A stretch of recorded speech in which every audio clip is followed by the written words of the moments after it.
Christmas night still glowed in the living room, wrapping paper scattered, lights flickering half dead. I woke late, expecting warmth, laughter, the mess of a family morning. Instead, silence. The house was empty, every coat gone from the hooks, every suitcase missing from the closet. On the kitchen counter, a note. Keep an eye on the house, finish the leftovers. And beneath it, my credit card receipt. The charges: first-class tickets, resort booking, fine dining. My money. I didn't rage, I didn't collapse. I stood in that silence and let the truth harden. I wasn't family, I was their convenience. The worker bee, the provider, the shadow. They left me scraps and expected me to guard their hive while they tasted honey. That was the moment I buried my love for them and unearthed something else. Looking back, I should have seen it coming. The whispers when I entered a room. The way Christmas gifts grew cheaper each year for me, while theirs grew extravagant. The expectation that I would foot every bill, because you're doing fine.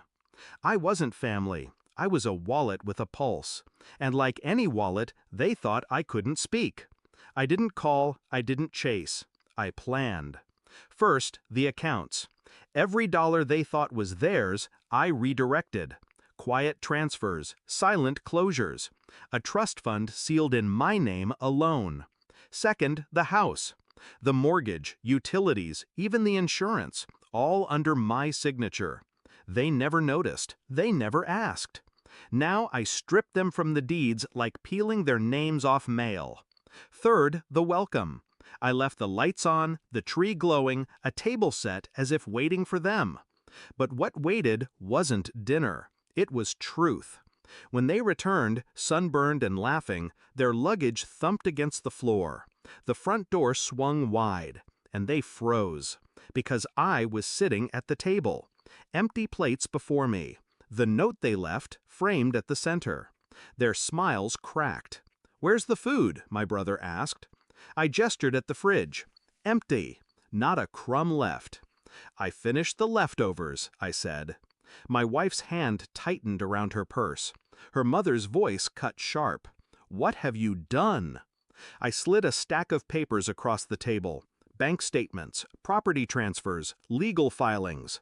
Their vacation had ended the moment they boarded the plane. They just didn't know it. Panic rippled. My brother cursed. My father shouted. My wife's face twisted. They demanded. They threatened. I didn't flinch.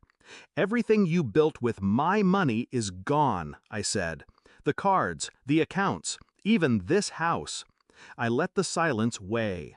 "You left me with scraps. Now I've left you with nothing." The shouting grew desperate. They pleaded now, switching tones as fast as gamblers losing their last chips. But I'd already won. When the sheriff knocked, their voices choked. The eviction notice slid across the doorframe like a blade, effective immediately. They begged me to intervene, but this was my signature, my design. Their vacation ended at my doorstep, and their home belonged to me alone. I walked past them as they stood stunned in the doorway, their bags still at their feet. No goodbyes, no explanations. Only a final glance at the note they had written. "Keep an eye on the house." I had. Now it was mine. People ask if I regret it, if family should be forgiven no matter the wound. No, because family doesn't abandon you for comfort. They don't eat with your money and leave you with scraps. They did, and I finished the leftovers.